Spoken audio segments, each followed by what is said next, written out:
The coffee mug slipped from my hand the moment my wife looked across the dinner table at her brother and said, loud enough for everyone to hear, "Just tell him, Nathan. He deserves to know what kind of person he married." 23 guests. My parents sitting 3 seats away, my business partner holding a fork halfway to his mouth, and my wife seated at the head of the table I'd built with my own hands in our backyard in Oakville, using our 15th anniversary dinner to detonate something she'd clearly been loading for months. Her brother Caleb shifted in his seat. He had the particular look of someone who had rehearsed discomfort. His wife, seated beside him, studied the tablecloth, and my wife, the woman I'd driven through a blizzard to propose to on a frozen dock in Muskoka, watched me the way a person watches a controlled demolition, waiting for the collapse. The accusation came through Caleb's voice but carried her words. He said I had been moving money, that I had been hiding accounts, that I had been preparing to leave for months and that she had the receipts. I didn't defend myself, I didn't raise my voice. I simply reached into the inside pocket of my jacket, placed my phone face up on the table, and said one word, "Password." Caleb's wife stood up so fast her chair scraped across the deck. My wife went still in a way I had never seen before, and in the 3 seconds it took the screen to unlock, 3 separate lies that had been running parallel to my marriage for the better part of 2 years collapsed at the exact same time. I need to back up. I'm not the kind of man who talks much at parties. I'm a residential contractor. I spend most of my working hours in steel-toed boots reading blueprints, managing subcontractors, arguing about load-bearing walls. I grew up in Barrie, moved to the GTA in my late 20s for work, and met my wife, Sasha, at a work barbecue in Burlington. She was funny, sharper than anyone I'd met. She laughed at things I said before I finished saying them. We built something real, or at least I believed we had. The early years were genuinely hard. We rented a row house in Hamilton and I drove a rusted F-150 to job sites while she was working her way up at a property management firm downtown. Neither of us had money. We took turns buying groceries based on who got paid that week. We argued about the thermostat and whether we could afford internet and cat food at the same time. But we protected each other back then. That matters. It was real. Then things shifted. Slowly, the way a foundation shifts in clay soil. Imperceptible, until you notice the crack running up the drywall. My business grew, we moved to Oakville. Sasha got promoted twice. We had the kind of life that looks like a success from the outside, which is exactly when the people around it start wanting a piece of it. Caleb had always been a problem in the specific way that underachieving brothers-in-law become problems. Not openly hostile, just quietly corrosive. He had started 2 businesses that folded, borrowed money from their parents repeatedly, and carried the particular bitterness of someone who believes the world owes them the life someone else built. He had a way of talking to Sasha that felt less like conversation and more like coaching. Whenever things between us were good, Caleb found a way to introduce doubt. "Are you sure Nathan's being transparent about the business accounts? Doesn't it bother you that he makes all the decisions? You did half the work of building that life, Sasha. Make sure your name is on everything." For years I told myself this was just family noise. Every couple has static. You turn down the volume and get on with it. What I didn't understand was that Sasha had stopped tuning it out. Somewhere along the line, she had started recording. The first sign I actually noticed was a charity gala in October, 2 years before the anniversary dinner. We were at a fundraiser for a hospital foundation in Mississauga, the kind of event where you pay $600 a plate to feel connected to something larger than your mortgage. Sasha had placed me at the far end of the table from her. I assumed it was a seating chart issue, but when I walked over during cocktail hour, I heard her mid-sentence with a woman I didn't recognize. "He's not bad, he just doesn't understand this world. He's more comfortable with blueprints than people." I stood there long enough to hear 2 more sentences. Neither of them improved. She noticed me, laughed lightly, introduced me. The woman smiled. I smiled. We all moved on. But I didn't move on. Not internally. The pattern repeated in quieter ways over the months that followed. If I questioned a renovation decision for our house, Caleb somehow had an opinion about it within 48 hours. If I stayed late on a job, Sasha said I was pulling away. If I came home early, I was apparently anxious and hovering. There was no correct position for me in any of these scenarios. I was always just slightly wrong. One evening I came in through the garage and heard Sasha in the kitchen on the phone. I stood by the door long enough to hear her say, "He'll never actually do anything about it. That's the thing about Nathan. He just absorbs it and keeps going. It's almost sad." The line went quiet when she heard the door close fully. I poured myself a glass of water. I said nothing. She looked at me with that specific kind of calm you have when you know someone heard something and you've already decided not to acknowledge it. That night, something settled in me. Not rage, not grief, Something quieter and more durable than either. The actual turning point happened 3 weeks before our anniversary party. Sasha had fallen asleep watching something on her laptop at the kitchen table. Her phone was unlocked beside her hand. I was turning off lights before bed when a notification lit up the screen. Caleb. I'm not proud of reading it, but I read it. The advisor confirmed it. If she initiates, she keeps the Oakville property under Ontario family property rules. Joint asset, he can't touch it without her signature. Tell her to start building the paper trail now. Every fight, every withdrawal, every decision he made without her. It all helps. I stood there in the dark kitchen for a long time. I didn't wake her. I went upstairs, sat on the edge of the bed, and thought about the word initiates. The next message had come through before I put the phone down. Trevor says if she documents 6 months of financial control, that's constructive. The judge will see it. Trevor. That was a name I didn't know yet. I would learn it soon enough. I placed the phone back exactly where it had been. I went to sleep, or pretended to. What I actually did was spend the next 4 hours going through 16 months of our joint account history on my own device, looking at the same numbers I'd looked at 100 times, but now with completely different eyes. Here's what people don't know about working in construction for 20 years. It trains you to read risk before it materializes. You learn to see the load bearing and the load transfer. You learn that the structure that looks solid is sometimes the most dangerous one, because it's the one you stop checking. I had stopped checking. The next morning I called my accountant before 7. He had been my accountant since year 2 of the business, and he owed me no allegiances to anyone else in my life. I told him I needed a full audit of any financial document that touched Sasha's name. Not because I suspected theft, I explained carefully, but because I was being advised to understand my exposure. He called me back by noon with a question I hadn't asked. Did you authorize a secondary signatory on your business line of credit in March? I had not. I also had not authorized the consultation Sasha had apparently conducted with a family law lawyer in Brampton in September. I knew about that one only because of a receipt I found later in a jacket pocket. She'd asked me to drop at the dry cleaner. I sat in my truck in a Tim Hortons parking lot in Burlington for about 20 minutes, just staring at the drive-through line. Then I called a lawyer. Her name was Patricia Kowalczyk. She practiced family and asset protection law out of a glass office building in downtown Hamilton, a short walk from the waterfront. She was direct in the way that people who have seen too many disasters become direct. Don't confront, she told me on day 1. Don't change your behavior at all. People who believe they have the advantage reveal everything when they think you're still in the dark. By the following week, she had placed emergency protections on my business assets through a corporate structure adjustment that was entirely within my rights as the sole director. The Oakville house was more complicated. Ontario family property law is what it is, but Patricia had already begun documenting our original mortgage contributions and the trust structure through which part of the down payment had flowed. Caleb didn't know about the trust. Sasha may not have known the full details either. People tell advisors what they know, and what Sasha knew was incomplete. I went home every evening and acted normally. I kissed my wife goodbye in the mornings. I answered Caleb's text about the Raptors game. I confirmed the catering for the anniversary dinner with the company Sasha had chosen, noting with quiet interest that she'd invited Trevor Hadley, family law attorney, apparently a friend of Caleb's, apparently someone she'd had 3 lunches with over the past 4 months, to what was billed as an intimate family celebration. I reviewed the guest list carefully. 40 people, my parents, my business partner and his wife, 2 couples from our street in Oakville, Sasha's friends from her firm, and Caleb, his wife, Jess, and Trevor Hadley, the one person in the room I'd never met, but who had apparently been advising my wife on how to dismantle my marriage for the better part of a year. I noted that Caleb's marriage, from what little I knew, had its own instability. He and Jess had separated briefly 2 years earlier.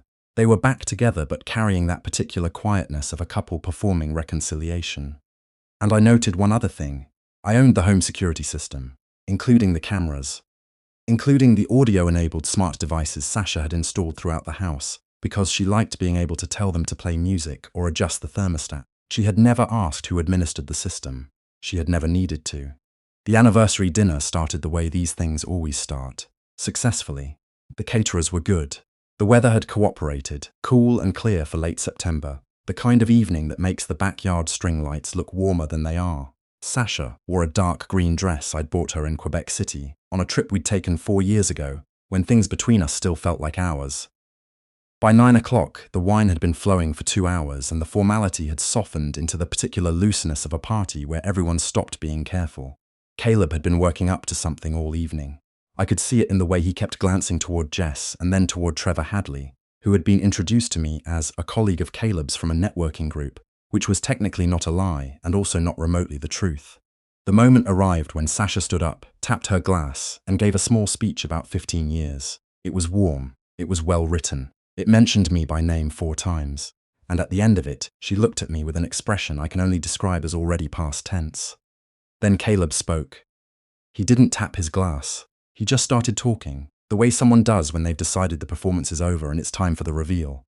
He said I had been making financial decisions without Sasha's knowledge, that I had moved money out of joint accounts, that I had been restructuring the business in a way that was designed to exclude her. Every sentence was carefully phrased, not accusatory enough to be outright slander, but direct enough that the room understood what was being implied. Trevor Hadley nodded in 2 places. Jess studied her hands. My parents went very still. My business partner, Andrew, put down his drink. The table waited. I reached into my jacket. I placed my phone face up on the table. I unlocked it and opened the home security application. There are 47 hours of archived audio from this property, I said, recorded by the system Sasha set up, administered by the account she asked me to manage. The deck went quiet the way a room goes quiet when everyone realizes simultaneously that the geometry of the evening has just changed. I'm going to play 1 clip, I said, from 2 Tuesdays ago, in this kitchen. I pressed play. Caleb's voice came through the phone speaker first, slightly tinny but completely clear. You need to be the one who documents the hostility. If he stays calm, it doesn't help your case. You need him reactive. Then Sasha's voice, quieter but unmistakable. What if he doesn't react? Caleb again. Then you create the situation. That's what the party is for, Sasha. Public record. I stopped the recording. Nobody spoke for a long moment. Then Jess pushed her chair back from the table, stood up, looked at Caleb and said, "How long?" He didn't answer. She walked inside. A few guests moved toward the house. Andrew looked at me once across the table and gave a small nod. My mother had her hand pressed flat against the tablecloth like she was bracing herself. Trevor Hadley picked up his jacket from the back of his chair and left without speaking, which told me everything I needed to know about the legal ethics he'd been navigating. Caleb finally looked at me. He didn't apologize. He didn't explain. He just looked like a man watching a structure he'd spent months building slide sideways off its foundation. And Sasha looked at me the way people look when they realize the person they'd decided to underestimate had been paying attention the whole time. I didn't stay at the party long after that. I thanked the caterers. I told my parents I'd call them in the morning. I shook Andrew's hand and he said, "I'll be at the office at 7 if you need to talk," which was the most useful thing anyone said to me that evening. Outside, the night air was cold in the way that southern Ontario gets cold in late September. Not winter yet, but winter's first warning. I sat on the front steps for a while listening to the muffled sounds from inside the house, the party quietly self-destructing behind closed doors. Andrew's wife came out briefly and sat beside me without saying anything, which I appreciated more than any words would have been. Eventually, Caleb came out. He didn't sit down. He stood at the edge of the driveway and stared at the street for a while. "I didn't think you were paying attention," he said finally. "I know," I said. "Jess found out about something tonight that had nothing to do with you." He said it quietly. Not as an excuse, just as a fact being stated for the record. I nodded. I already knew what it was. There had been other recordings, other conversations, and some of them had been between Caleb and someone who was not his wife. I had told Patricia about those recordings. Patricia had told me to keep them as secondary material only, unless needed. They hadn't been needed at dinner. The kitchen clip had been sufficient. Caleb went inside. He and Jess left within 20 minutes. From what I learned later, she drove and he did not speak during the 45-minute ride back to their place in Guelph. The weeks that followed were quieter than I expected. Sasha stayed in the Oakville house initially, which she was legally entitled to do. I moved into a furnished rental in Burlington, a second-floor apartment in a building near the waterfront that smelled like fresh paint and someone else's cooking. It was nothing like the house. I slept better than I had in 2 years. Patricia moved through the legal process with the efficiency of someone who had seen every variation of this story before. The corporate asset protection held. The trust documentation supporting my original down payment contribution was clear and well structured. Ontario family property law is designed to be equitable, but equity requires accurate information. And the information Caleb's advisor had given Sasha about my business accounts was based on figures he had partially fabricated by misreading the corporate structure. Trevor Hadley withdrew from anything connected to the matter within a week of the dinner party. I was told he cited a conflict of interest, which was a polite way of describing a man who'd watched his own legal exposure materialize in real time at a backyard anniversary party. My business lost one contract in the aftermath. A couple Sasha and I had known socially who decided the situation was too uncomfortable. I lost it without regret. Andrew and I picked up 2 others within the same quarter. Referrals, people who'd heard from the right sources what the situation had actually been. Caleb and Jess separated formally in November. Whatever Jess had worked out that evening, she had spent the following weeks confirming it. I don't know the details and didn't ask. Caleb tried reaching me once, a text in December asking if I was willing to clear the air. I read it on a Saturday morning while eating eggs at my kitchen table, then put the phone face down and went back to the newspaper. My parents had questions, which I answered honestly over a long Sunday lunch in Barry. My mother cried once, not for me, but for what she said was the waste of it. My father, who is not a man of many words, said, "You handled it right, most men wouldn't have." That sentence cost him something. My daughter called me 2 days after the party. She's 22, living in Vancouver, finishing her degree in environmental science. She had heard about the dinner through the family group chat, which had apparently been very active that night in ways I was not present for. She said, "Dad, did you actually do what I think you did?" I told her I had recorded a conversation in my own house using a system I legally administered. Yes. She was quiet for a moment. Then she said, "I always thought something was off. I just didn't know how to say it." That landed harder than almost anything else from that entire period. Because what she was really saying was, I watched this happening and I didn't feel like I could speak. That tells you something about the ecosystems that had built up around us. When a kid stops feeling like she can tell her father that something seems wrong, the environment has already done its damage. We started talking more regularly after that. Real conversations, not the performed wellness check-ins we'd been doing for years. She came home for Christmas to the Burlington apartment, not Oakville, and we went skating at Spencer Smith Park and ate roti from a place on Plains Road, and she told me about a research project she was working on involving wetland restoration in the Fraser Valley. I told her she was the best decision I'd ever made, which is true, and which I'd waited too long to say plainly. The divorce finalized in the spring, faster than expected, primarily because the documentation was clean on my side and Sasha's attorney, not Trevor Hadley, someone new, was working with a realistic picture of the assets. The Oakville house sold. The equity split was governed by the trust documentation Patricia had secured. I walked out of the process with my business intact, my retirement savings untouched, and a clear head. Sasha and I did not speak at the final signing. We sat on opposite sides of a conference table in a building on King Street in Hamilton, signed what needed to be signed, and left through different exits. She looked tired. Not broken, just tired. Like someone who had spent a long time maintaining a version of events and was finally released from the effort of it.